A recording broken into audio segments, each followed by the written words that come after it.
Joining me now is celebrity and royal commentator Kinsey Schofield. Kinsey, HBO has defended its decision to involve JK Rowling in the creation of its new Harry Potter TV series. In a statement, they said JK Rowling has a right to express her personal views. We will remain focused on the development of the new series, which will only benefit from her involvement. Isn't it crazy that they need to defend this decision or even explain it? Of course, JK Rowling should be involved in any Harry Potter project. It's her work. And I truly would love to know if this decision was made before or after Donald Trump was elected into the White House, because I wonder if they thought, you know what, we see a shift, because the reality is this is such a huge huge project. This is such a huge brand that it will succeed no matter how many people say they're not going to watch it, no matter how many petitions are signed. This is going to be a successful project. HBO knows that.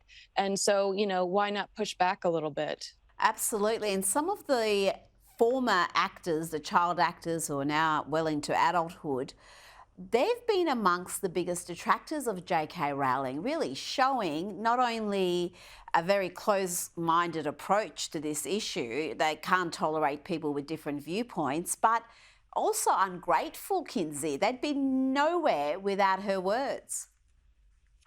And where are they, Rita? Like, I don't ever turn on the TV and randomly see them. I don't see them in movies. I don't, particularly the young female, I'm spacing on her name, does represent herself as a proud feminist. And I think that JK Rowling's points are much more in the lane of feminism and protecting women and protecting what we fought for over the last few decades than anything that I've seen her represent. So I'd say that where are they? They can fight, they can be critical all they want, but I don't see them working as much as they could be working, considering the success that they had as children. Absolutely. Household names. It's not too often, Kinsey, that I defend Prince Harry, but I've got to defend him here because he's come under fire for foul language, supposedly, and a tattoo stunt. This is in a video to promote the Invictus Games. Let's have a look.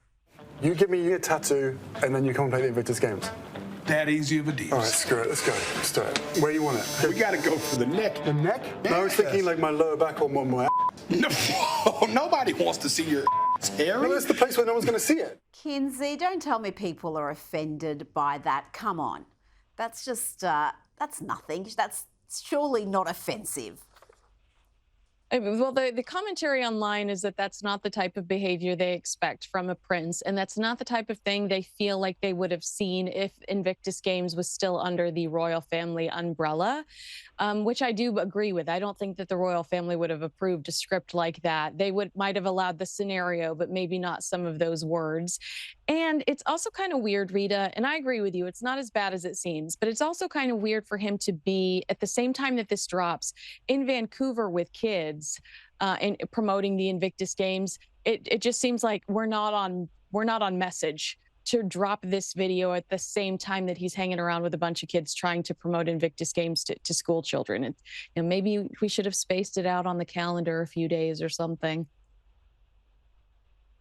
Well, Prince Harry is also reportedly heartbroken, Kinsey, over the fact that his children could grow up without knowing their royal relatives. This is according to royal expert Duncan Larcombe. Tell me more about this story. It must be sad. I mean, it would be sad for anybody not to have your children in contact with their cousins and aunties and uncles and grandfather. Absolutely. And I really value Duncan. Yeah, right. And I really value Duncan's opinion because he spent a significant amount of time with Prince Harry when he was younger, and he's seen this evolution. In fact, he says that this is not the man that I grew up with. This is not the young man that I used to travel with, watch at polo matches, travel all over the world with.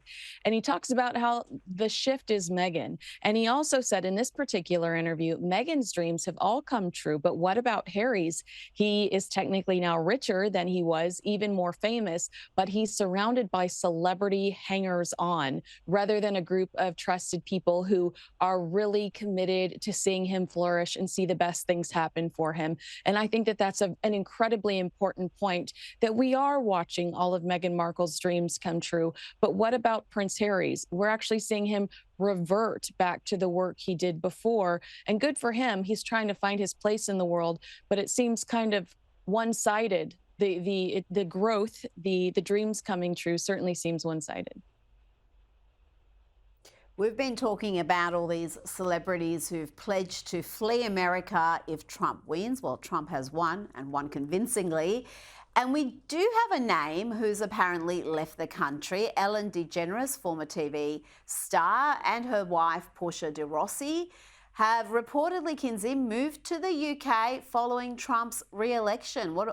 Is this the reason they moved? Because we had another story about 3 or 4 days ago where a celebrity had moved, but then it turned out that they had moved years earlier and had nothing to do with Donald Trump. This is a recent move. This is not necessarily because of Trump, but I think the shift, they wanted the House previously, but I think the shift full time is because of Trump. You remember that we actually discussed this, Ellen's Instagram, where she had that picture of Kamala and she was like, can't wait for you to be our first female president, and all the negative reaction she received. She's devastated about this win. And according to TMZ, she has moved 2 hours outside of London. And all I have to say is, the second that those Londoners and people in the UK realize that she is buddy with Meghan Markle, it's going to go over like a turd in a punch bowl. They're not big fans of Meghan Markle over there, so she might want to keep that on the low. Yeah, I would do that. And obviously her reputation isn't what it once was, the way her show ended and all those allegations that came out from people who worked with her. So, yeah, she's no longer the golden girl, that's for sure. Kinsey Schofield, thank you so much for your time tonight.